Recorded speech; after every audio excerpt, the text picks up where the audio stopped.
Halo, perkenalkan nama saya Christina Angelina Simanula. Saya berasal dari Universitas Sisa Unggul dengan jurusan Hukum dengan NIM 2021040124. Dalam video ini saya akan menjelaskan tentang keterampilan berbicara. Pertama, di sini saya akan menjelaskan pengertian keterampilan berbicara secara umum yang berbicara dari beberapa sumber buku. Pertama, menurut Iskandar Waiset 2010, keterampilan berbicara adalah keterampilan memproduksi arus sistem bunyi artikulasi untuk menyampaikan kehendak, kebutuhan perasaan, dan keinginan kepada orang lain. Keterampilan ini juga didasari oleh kepercayaan diri untuk berbicara secara wajar, jujur, benar, dan bertanggung jawab, dengan menghilangkan masalah psikologis seperti malu, rendah diri, ketegangan, berat lidah, dan lain-lain. Menurut Hermawan, keterampilan berbicara adalah kemampuan mengungkapkan bunyi-bunyi artikulasi atau kata-kata untuk mengekspresikan pikiran berupa ide, gagasan, pendapat, keinginan, atau perasaan kepada mitra pembicara.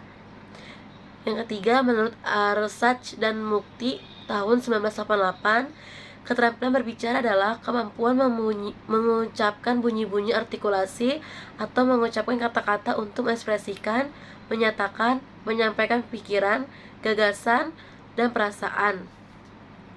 Yang terakhir, menurut Utari dan Nababan tahun 1993, keterampilan berbicara adalah pengetahuan bentuk-bentuk bahasa dan makna-makna bahasa tersebut, dan kemampuan untuk menggunakan pada saat, kapan, dan kepada siapa saja.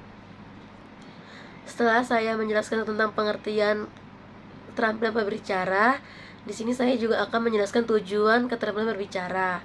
Tujuan keterampilan berbicara itu ada dua, yaitu secara umum dan khusus. Tujuan keterampilan berbicara secara umum yaitu karena adanya dorongan keinginan untuk menyampaikan pikiran atau gagasan kepada orang lain. Sedangkan tujuan secara khusus ialah mendorong orang untuk lebih bersemangat, mempengaruhi orang lain agar mengikuti atau menerima pendapat, menyampaikan sesuatu informasi kepada lawan berbicara, menyenangkan hati orang lain, memberikan kesempatan lawan bicara untuk berpikir dan menilai gagasannya. Menurut Hermawan tahun 2014, tujuan keterampilan berbicara yaitu 1. Memudahkan kita berbicara. 2. Kejelasan. 3. Bertanggung jawab. 4. Membentuk pendengar yang kritis. 5. Membentuk kebiasaan. Setelah saya menjelaskan tentang tujuan keterampilan berbicara, di sini saya juga akan menjelaskan jenis-jenis keterampilan berbicara. Jenis-jenis keterampilan berbicara dapat dibagi beberapa jenis. Antara lain, itu pertama, berbicara. Berbicara adalah menuturkan suatu cerita secara lisan, maupun bahan cerita bisa berwujud karangan tertulis. Kebiasaan bercerita ini banyak ditemukan di berbagai daerah Indonesia. Yang kedua, debat. Istilah debat tampaknya juga cukup dikenal di kalangan masyarakat. Debat sebenarnya mirip dengan dialog. Debat berarti bertukar pikiran secara terbuka untuk membahas masalah yang masih merupakan pro dan kontra dengan memperhatikan aturan dan tata tertib tertentu. Ketiga, diskusi. Istilah diskusi itu cukup dikenal, terutama di kalangan kaum terdidik. Diskusi diartikan sebagai pertemuan ilmiah untuk bertukar pikiran mengenai suatu masalah. Diskusi kelompok biasanya ditandai dengan lebih terbatasnya jumlah peserta. Tingkat keformalitasannya kurang menonjol. Diskusi panel biasanya menghadirkan beberapa pembicara kunci atau para penyaji materi, kemudian diikuti dengan audiens. Dalam diskusi panel yang banyak, berperan adalah para panelis atau para penyaji atau pembicara. Audiens memang diberi kesempatan memberikan pendapat atau gagasan, tetapi jatahnya lebih sedikit. Keempat, ada wawancara. Wawancara merupakan kegiatan tanya jawab dengan seseorang yang diperlukan untuk diminta keterangan atau pendapatnya mengenai suatu hal untuk dimuat dalam suatu surat kabar, disiarkan melalui radio atau ditayangkan pada televisi. Namun, Wawancara cenderung lebih mengaktifkan orang yang diwawancarai. Orang yang diwawancarai tentu amat beragam. Bisa ia merupakan seorang ahli atau narasumber, juga bisa sebagai anggota masyarakat biasa. Kelima, ada pidato dan ceramah. Pidato adalah sebuah berbicara di depan umum atau berorientasi untuk menyatakan pendapatnya atau memberikan gambaran tentang suatu hal. Sedangkan ceramah merupakan suatu kegiatan berbicara di depan umum dalam situasi tertentu untuk tujuan tertentu dan kepada pendengar tertentu. Yang keenam, ada percakapan. Percakapan adalah dialog antara dua orang atau lebih, membangun komunikasi melalui bahan lisan atau bisa melalui telepon dan tulisan di chat room. Percakapan ini bersifat interaksi, yaitu berkomunikasi secara spontan antara dua orang atau lebih. Setelah saya menjelaskan jenis-jenis keterampilan berbicara, di sini saya akan menjelaskan tentang teknik keterampilan berbicara. Pertama, teknik berbicara yang baik. Teknik berbicara dengan baik yaitu berbicaralah ramah kepada orang lain. Perkataan atau artikulasi pun harus jelas agar tidak terjadi miscommunication.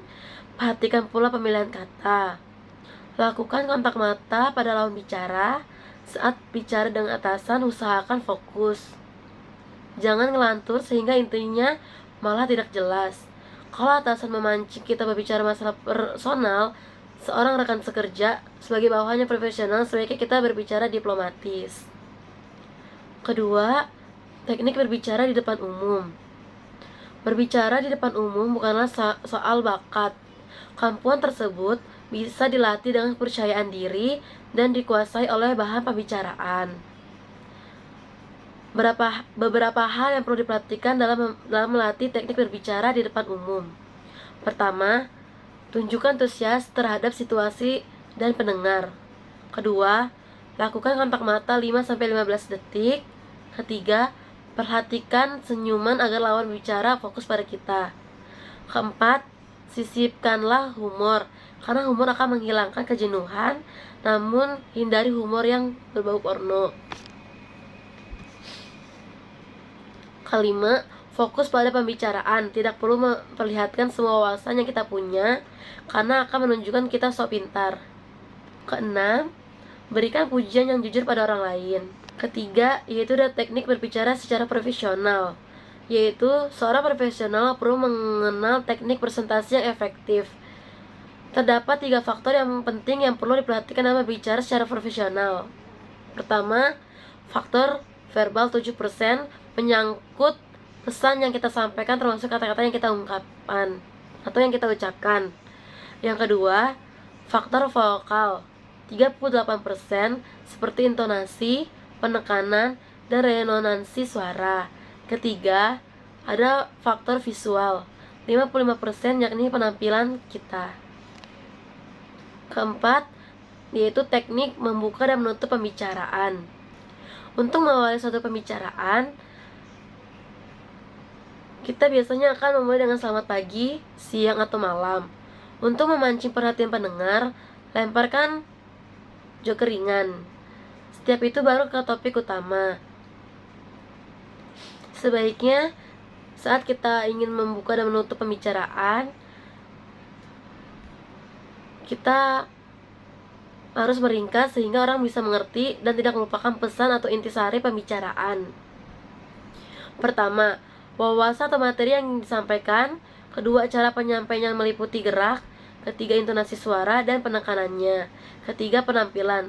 Semua hal tersebut dapat dipelajari asalkan mahasiswa memiliki kemauan.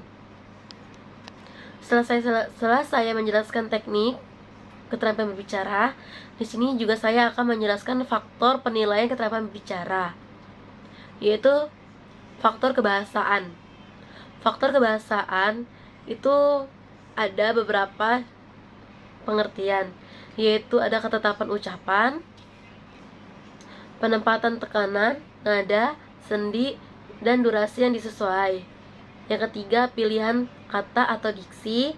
Keempat, ketepatan sasaran pembicaraan.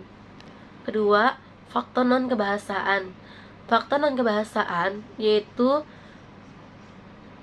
sikap yang wajar, tenang, dan tidak kaku, pandangan harus diarahkan pada lawan bicara, kesediaan menghargai pendapat orang lain, gerak-gerik dan mimik yang tepat, kenyaringan suara yang pas, kelancaran, relevansi dan penalaran, penguasaan topik. Dari video ini, saya sudah menjelaskan tentang pengertian, tujuan, teknik, jenis, dan yang lain-lain tentang keterampilan berbicara. Selebihnya jika saya berbicara salah, mohon maaf dan terima kasih.